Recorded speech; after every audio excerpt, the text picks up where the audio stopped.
নমস্কার বন্ধুরা, আশা করছি তোমরা সবাই ভালো আছো। আমিও ভালো আছি। এখন রান্না করবো লাউ দিয়ে মাছ। রাঁধুনিটা ঢেলে দিলাম, লাউটা ঢেলে দিলাম,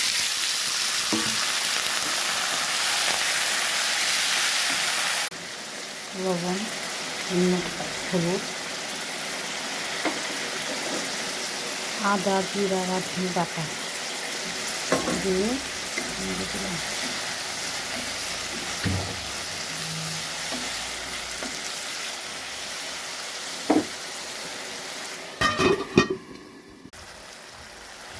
চিনি দিলাম, চিনি দিয়ে নেড়ে দিয়ে